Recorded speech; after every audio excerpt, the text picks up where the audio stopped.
Bonjour à tous et bienvenue dans cette vidéo ici Hiroshi Crypto et je me réjouis de vous retrouver aujourd'hui. C'est vrai, ça fait plusieurs jours que je n'ai pas fait de vidéo entre travaux et mois de Ramadan, c'était plutôt compliqué. Aujourd'hui sur le canal Telegram, nous sommes 7752, donc je vous invite à me rejoindre, à mettre un petit pouce bleu. Vous allez pouvoir découvrir ici de nombreuses crypto-monnaies sous-évaluées que je vais dire durant la semaine qui arrive. Je ne vous ai pas partagé beaucoup de crypto-monnaies ces derniers jours, mais je vous ai partagé quand même une méga pépite, j'allais dire une putain de pépite, parce que c'est vraiment le cas. Il s'agit de Kalichen et cette crypto-monnaie qui tourne autour des 13 centimes, elle est montée à plus de 15 centimes. Et je vous l'avais partagé sur le canal Telegram à partir du mois de décembre, avant même son lancement. Et donc, du coup, beaucoup de personnes ont fait un x7, et, voire même un x8. Donc, c'est juste énorme. Voilà, je vous ai partagé à plusieurs reprises le suivi. Il y en a même qui, lorsqu'elle était à 5 centimes, 6 centimes, disaient, oh, elle a fait 500%, 600%, c'est trop tard, etc. Et c'était pas trop tard parce que même là, il y avait encore la possibilité de faire 300%. Donc, n'hésitez pas à vous renseigner sur la chaîne. J'ai fait pas mal de vidéos sur Kalichen. On en reparlera dans les jours à venir. Je vous avais partagé également sur Twitter le listing sur Mexer. Donc, n'hésitez pas à me rejoindre sur Twitter pour avoir pas mal d'informations, des listings, des news et également l'Union européenne voilà, qui met un coup de frein sur les paiements en crypto-monnaie. On va revenir dans les minutes qui vont suivre. On va regarder le marché. On va analyser un petit peu le Bitcoin, d'accord? Et on va voir un petit peu le marché dans son ensemble. Donc, aujourd'hui, j'allais titrer ma vidéo Le calme avant la tempête. Et en fait, c'est vraiment le cas parce que sincèrement, là, on est sur une petite hausse de 2,53%. On est sur 2,5 trillions. Et on a un marché qui est en train de reculer au niveau de la cupidité. Donc, généralement, là, on a les investisseurs qui, voilà, qui freinent un peu parce qu'ils commencent à avoir peur, ne savent pas dans quelle direction le Bitcoin va aller. Et aujourd'hui, le Bitcoin, ben, il est en train d'exploser. Et en fait, il est en train d'exploser surtout sur ces dernières heures. Donc, le marché haussier, donc ça fait super plaisir. On est donc à moins d'un mois du halving, donc on est autour des 26 jours. OK. On a une dominance du Bitcoin qui recule, donc c'est très bon signe. Et on a également une dominance de l'ETH qui recule fortement. Et donc là, vous voyez qu'on est en dessous des 70%. On est autour des 68%. Et donc, à un moment donné, on était même à 73%, juste Bitcoin et ETH. Et donc là, même si voilà, vous dites que oui, 68%, c'est encore énorme pour le Bitcoin et ETH, moi je dis, ça veut dire aussi que c'est énorme pour le marché des altes. Vous voyez, dernièrement, on a eu le BNB qui a explosé autour des 600, on a eu le Sol qui a touché les 205 dollars, etc. On a le XRP qui est en train de se réveiller. Donc là, on est vraiment dans une altcoin saison, clairement. On a le Dogecoin qui prend plus 6% aujourd'hui, le ADA plus 2%, plus 2,3%. Bref, le bal des altes est sincèrement est ouvert. Et d'ailleurs, je pense que je vais titrer ça pour la vidéo. Je trouve ça vraiment sympa. En tout cas, en ce moment, comme vous pouvez le voir, on a les altes qui sont en train d'exploser, notamment Internet Computer avec plus de 9,74%. Donc, ces dernières heures, c'est vraiment très bullish. Donc, généralement, le dimanche, voilà, il donne, entre guillemets, un indicateur clé pour ce qui va se passer la semaine suivante. Donc là, on est plutôt bullish, on est plutôt positif. Donc normalement, la semaine qui devrait suivre, ça devrait être bullish et ça fait super plaisir. Donc si on regarde un petit peu le Bitcoin, donc hop, si on regarde, donc là, c'est sûr que si on a un daily comme ça ne va pas le faire. Hop, on va dézoomer un petit peu. Tac, tac, hop, on va se remettre voilà, à l'échelle des prix normales. Donc là, techniquement, on était dans les plus hauts. Vous voyez, autour des 73 500, 73 700 même, si je vois bien. Et donc, en fait, on s'aperçoit que là, on était vraiment dans l'inexploré. Vous voyez, autour de cette ligne rouge où on avait éclaté l'ancien ATH. Et depuis, donc ça a corrigé. Donc là, on était dans une phase de correction, puis de consolidation. Et donc là, on est vraiment clair. On est dans une phase de construction. Et donc ça, c'est plutôt cool parce que vous voyez que pour ceux qui pensaient que voilà, ça allait s'écrouler tel un château de cartes ou un Ponzi. Et en fait, on n'est pas du tout là. C'est-à-dire que là, il y avait beaucoup de personnes qui allaient penser qu'on est sur une bulle. Donc forcément, bam, ça va s'écraser. Pour l'instant, ce n'est pas du tout ce qui est en train de se passer. On est plutôt, voilà, après la phase de correction, dans une phase de consolidation. Donc là, on est dans un marché qui est à la fois ben, euphorique, qui est à la fois un petit peu craintif parce que forcément, il y a un petit peu la peur de la baisse. Donc là, pour que le marché soit à 100% rassuré, j'aimerais dire, et encore plus bullish que ça ne l'est déjà, il faudrait qu'on rééclate l'ATH pour donner vraiment un signal extrêmement bullish, voire même d'extrême cupidité. Maintenant, lorsqu'on est investisseur, j'aimerais dire, c'est pas sur ça qu'il faut s'arrêter. Il faut rechercher des crypto-monnaies qui sont sous-cotées, sous-évaluées. C'est pour ça que je vous invite à me rejoindre sur le canal Telegram. C'est ce qu'on fait régulièrement. Chaque semaine, on recherche des crypto-monnaies sous-évaluées. Donc, je vais vous faire pas mal d'analyses. Il y a pas mal de crypto-monnaies qui ont des capitalisations de 500 000 à 10 millions, etc. Donc, on va étudier ça dans les jours et semaines à venir. Donc, abonnez-vous à la chaîne parce qu'on va partager pas mal de crypto-monnaies à l'avenir. Donc là, on a l'Ethereum, tout simplement, qui est en train de suivre le Bitcoin, clairement, malgré, entre guillemets, le suspense. Parce que vous savez, dans normalement un mois, on devait avoir une réponse de Gary Gensler de la SEC autour des ETF Ether. Et on a l'impression ces derniers jours que c'est tombé à l'eau. Pourquoi? Parce que depuis qu'il y a eu ces demandes d'ETF ETH, eh bien, il y a une enquête de la SEC. Et comme on sait très bien, nous, enfin, on le sait depuis un moment, depuis déjà plusieurs années, que l'ETH n'est plus en proof of work, mais en proof of stake. Et donc, du coup, là, ils sont en train de sortir cet argument pour dire que finalement, l'ETH, eh bien, c'est une potentielle securities. Et donc, avant d'étudier si on va mettre en place des ETF, ETH en spot, eh bien, on va le qualifier comme un securities. Et donc, vous savez ce qui va se passer.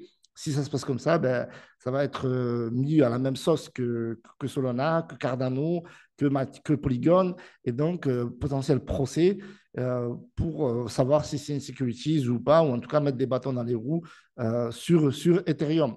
Chose que Gary Gensler a toujours refusé de faire et n'a jamais déclaré que ce n'était pas que c'était une securities, mais là il est en train de mettre de l'huile sur le feu sur un marché qui est, j'aimerais dire, sain. Parce qu'aujourd'hui, d'un point de vue macroéconomique, économique, marché crypto-monnaie, on n'a pas de mauvaise news. Enfin, si on en a une, mais bon, c'est une mauvaise news pour les maximalistes, pour les anciens, pour les vrais, j'aimerais dire, de la crypto-monnaie. Mais pour les gens qui aiment bien la régulation, etc., pour eux, ils vont trouver ça favorablement. Alors, avant de revenir sur le marché des cryptos, la mauvaise news, elle est tombée voilà, le 23 mars. Donc, l'Union européenne interdit les transactions des crypto-monnaies anonymes via des portefeuilles de garde autonomes.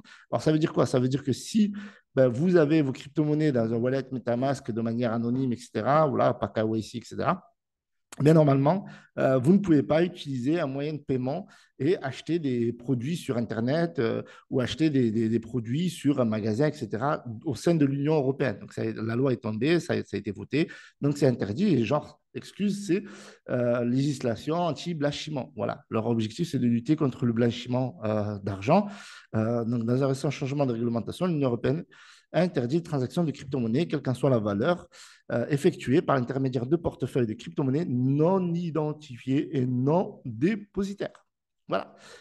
Donc, Patrick Breyer, membre du Parlement européen pour la Dutch Piraten Partij, la majorité de la commission principale du Parlement de l'Union européenne a approuvé l'interdiction le 19 mars. Okay. Bon, la news est tombée sur le compte Télégraphe, mais en fait, c'était le 19 mars. Voilà, on ne suit pas toujours les news.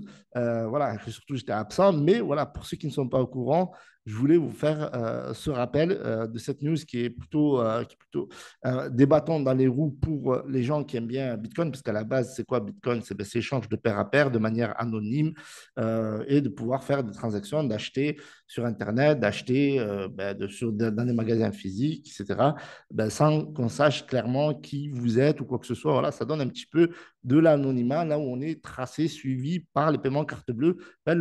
Tout le principe, en fait, finalement, des libertés de Bitcoin et de Satoshi Nakamoto. Donc là, je suis étonné parce que je vois des gens qui se réjouissent de ça. Moi, personnellement, franchement, je trouve ça que c'est... voilà, par rapport aux crypto-monnaies, moi, ça ne change rien dans le principe où j'investis, je suis la spéculation, etc. Mais dans le principe des paiements crypto-monnaies où voilà, on va être suivi, tracé, KYC, etc., je trouve que c'est vraiment relou parce que je trouvais que le Bitcoin et la crypto-monnaie donnaient quand même euh, une liberté supplémentaire que là, l'Union européenne ben, se refuse d'accorder aux gens, tout simplement. Voilà. En plus, ce qui est marrant dans l'histoire, c'est que de notre côté, la régulation fait avancer les choses pour les paiements des impôts qu'on peut déjà payer en Suisse. Et de l'autre côté, ben, on refuse tout simplement l'anonymat dans les échanges de crypto-monnaies. Par exemple, si vous avez du cash, ben, vous pouvez acheter dans n'importe quelle boutique de manière anonyme. Je veux dire, quand vous rentrez dans une boutique où vous allez chez la boulangère, je veux dire une connerie, voilà, vous allez acheter votre baguette de pain, ben, la boulangère ne connaît pas votre nom, votre prénom, ne sait pas où vous habitez, etc., etc. Vous n'êtes pas fiché, tracé, etc. Donc, je veux dire, maintenant, en fait, on prive de liberté aux gens, tout simplement. Donc, en gros, la crypto-monnaie, j'aimerais dire l'adoption, elle avance. Par exemple, en Suisse, qui est en tête de peloton, peut déjà payer des impôts avec des crypto-monnaies. OK, ça avance également dans l'Union européenne à ce niveau-là également. Mais pour l'instant, il y a toujours ces questions d'exigence de conformité. Voilà, encore une fois, il faut que tout soit tracé, que tout soit carré pour qu'ils puissent accepter ça pour l'Union européenne. Et de l'autre côté, ben, ils interdisent les transactions de manière anonyme. OK, en bref, je pense que c'est important pour les gens qui recherchent cet anonymat-là, mais sinon pour le marché des crypto-monnaies, dans son ensemble, cela ne change rien, il n'y a pas d'impact négatif, j'aimerais dire, il n'y a pas du tout d'impact sur la charte ou quoi que ce soit. On voit qu'on est plutôt bullish et je pense que cette semaine, on va être voilà, bullish, on a du Bitcoin Cash. C'est marrant parce que je vous disais que même à 300 et quelques dollars, je suis toujours bullish sur le BCH et le BCH aujourd'hui il nous fait quelque chose de vraiment cool. On a touché presque 500 dollars, ouais, on a touché 503 dollars, là on est autour des 469 dollars. BCH, c'est vraiment une crypto-monnaie qui est intéressante de cumuler. Maintenant, on est quand même déjà très très haut, mais regardez, on peut aller chercher encore de nouveaux sommets. En 2021, on était à plus de 1600. Donc là, il y a encore un potentiel de faire x3, x4, bien entendu. Je rappelle que je ne suis pas votre conseiller financier. Faites vos propres recherches avant d'investir et n'investissez que l'argent que vous pouvez vous permettre de perdre, tout simplement. Donc là, on a le marché, regardez, quasiment tout est bullish dans les crypto-monnaies que je suis dans leur ensemble. On a le réveil du IOTA également ces derniers jours. On a le bond. Vraiment, tout est positif. Voilà. Donc ça, c'est cool. Donc, marché plutôt bullish. OK, maintenant, voilà, quand il y a des profits à prendre, prenez vos profits. Voilà, c'est conseil d'amis, c'est pas conseil financier. Mais cette semaine, le marché devrait être bullish. On a toujours ce Bitcoin qui est dans une phase de consolidation. Ce qu'il faudra surveiller, de mon côté en tout cas, c'est que le Bitcoin puisse dépasser ben, enfin, l'ancien TH déjà de base et se retrouver plutôt dans cette zone au-dessus. Vous voyez, cette zone qu'on voit autour ben, de l'ATH récent. D'accord? Et l'ATH précédent, en fait, tout simplement. Et là, si on est sur ce range-là, ben, pour moi, ce sera techniquement ben, du pain béni. Pour l'instant, on est encore un petit peu en dessous, mais ça reste quand même assez bullish avec un Bitcoin qui fait plus de 4%. Voilà, je vous remercie d'avoir visionné cette vidéo. Mettez un pouce bleu, abonnez-vous et n'hésitez pas à me rejoindre sur le canal Telegram. On partagera pas mal de pépites et je serai plus actif sur les prochains jours au niveau des vidéos. Donc, abonnez-vous, likez et on se retrouve ben, prochainement pour une prochaine vidéo. Salut à tous, c'était Rochi. Ciao, ciao.